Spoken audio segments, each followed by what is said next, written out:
Chair recognizes Mr. Carter. You have 5 minutes. Thank you, Madam Chair. I move to strike last word.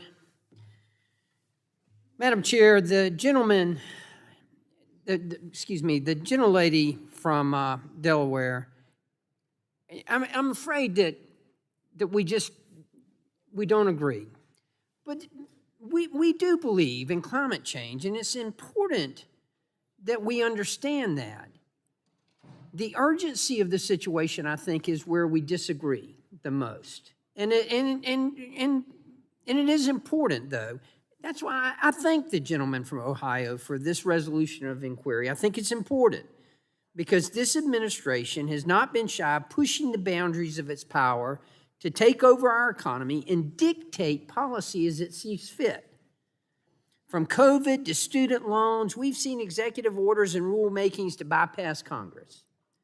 And I hope that is something we address both as Republicans and as Democrats, and that is the separation of powers, because I'm telling you, over the years, and it hasn't just happened this past session, it has been going on for years, and it's happened with Republican presidents, with Democratic presidents.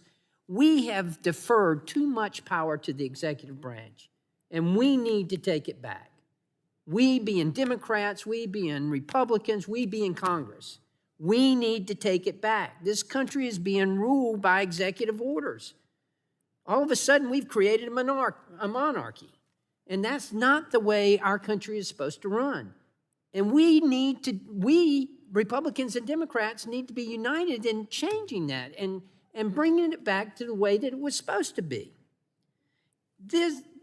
We've witnessed a serious abuse of executive power. I don't understand how the narrowest of majorities in Congress gives my colleagues across the aisle any sense of a mandate to act so dramatically.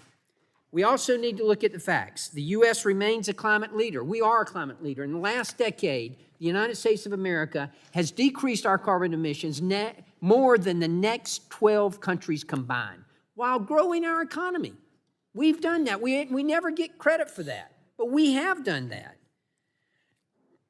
The real emergency is our energy crisis and the lack of energy security. I don't think there's any disagreement between Republicans and Democrats. Energy security is national security. I think we all believe that. We're failing to produce the necessary energy for our country, let alone to help our allies who are struggling, and that's important for us to keep in mind as well. This has resulted in a dramatic price increase that we all face. If your true concern is emissions, then you would know that no matter what we do to reduce U.S. emissions, the true threat is abroad. Climate change is a global problem. We all recognize that. Everybody knows that. We could decrease our carbon emissions to zero. We could go to net carbon emissions, negative carbon emissions, and unless the rest of the world does their part, we're not going to achieve what we're looking to achieve.